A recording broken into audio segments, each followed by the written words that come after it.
Hello friends, welcome to Ratnesh basic classes. आज की इस वीडियो में हम बात करने वाले हैं स्पूलिंग के बारे में। So spooling is what? It is a buffer mechanism that is used to reduce the disadvantage of batch processing operating system.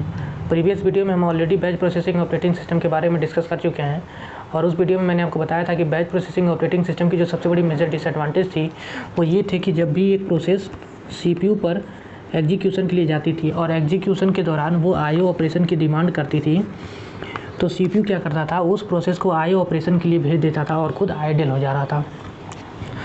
तो ये उसमें क्या उस केस में क्या हो पा रहा था, CPU का यूटिलाइजेशन मैक्सिमम नहीं हो पा रहा था। तो उस टाइम के जितने भी साइंटिस्ट थे, टाइम के साइंटिस्टों ने ये दिमाग लगाया और ये सोचा तो हम क्यों ना इस CPU के आइडल रहने की जो टाइम है उसको कम कर दें। अगर CPU की आइडल रहने की जो टाइम है अगर हम कम कर देंगे तो उस केस में क्या होगा ना, CPU का यूटिलाइजेशन थोड़ा बढ़ जाएगा। तो अब उसको CPU का आइडलनेस की जो टाइम है वो पूरी की पूरी डिपेंड करती है कि एक प्रोसेस जो IO ऑपरेशन के लिए गई है वो कब आती है CPU पर एग्जीक्यूट होने के लिए। तो चूँकि वो प्रोसेस IO ऑपरेशन के लिए गई है तो IO ऑपरेशन का मतलब क्या है कि वो कुछ डेटा इनपुट डिवाइसेस से फेच करना चाहती है और कुछ डेटा आउटपुट डिवाइसेस को प्रोवाइड करना चाहती है प्रेजेंटेशन के लिए। तो साइंटिस्टों ने सोचा कि अगर इस प्रोसेस के IO ऑपरेशन को हम जल्दी कंप्लीट करते हैं, तो इस प्रोसेस के IO ऑपरेशन को जल्दी कंप्लीट कर देंगे तो वो प्रोसेस जल्दी CPU पर एग्जीक्यूट होने के लिए आ जाएगी।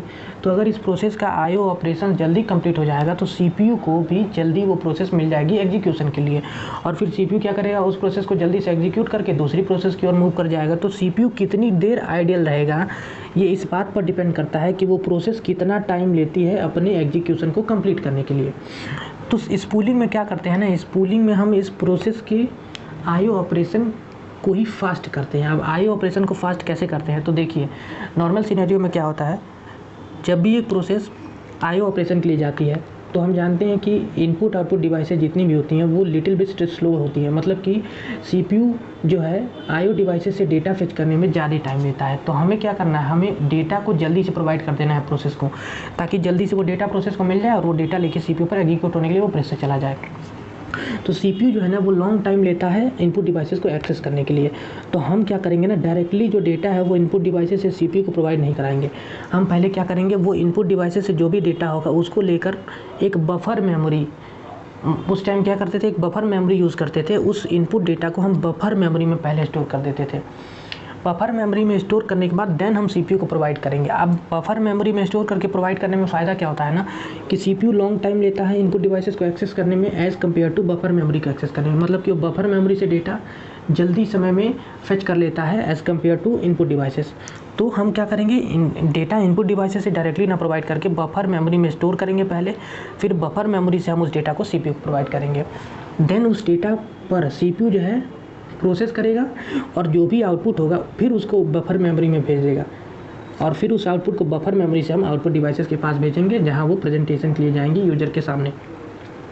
तो इस पूरी प्रक्रिया में क्या होगा ना, अगर वो इनपुट डिवाइसेस से ज़्यादा डायरेक्टली डेटा जाएगा तो ज़्यादा टाइम लगेगा। तो इसीलिए हम क्या करेंगे, डेटा को इनपुट डिवाइसेस से डायरेक्टली ना प्रोवाइड करके बफर मेमोरी में स्टोर करके देन प्रोवाइड करेंगे। तो डेटा को इनपुट डिवाइसेस से लेके बफर में स्टोर करके प्रोवाइड करने की जो मैकेनिज्म है, इसी पूरे मैकेनिज्म को ही हम क्या कहते हैं, तो इसी पूरे मैकेनिज्म को ही, मतलब कि डेटा को इनपुट डिवाइसेस से लेके बफर में स्टोर करके CPU को प्रोवाइड करने की मैकेनिज्म को ही हम स्पूलिंग कहते हैं।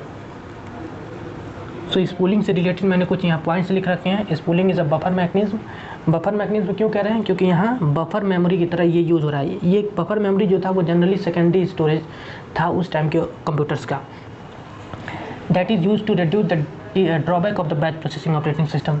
हमने आपको स्टार्टिंग में ही बताया कि स्पूलिंग हम क्यों यूज़ करते थे, तो बैच प्रोसेसिंग ऑपरेटिंग सिस्टम की डिसएडवांटेज को ओवरकम करने के लिए।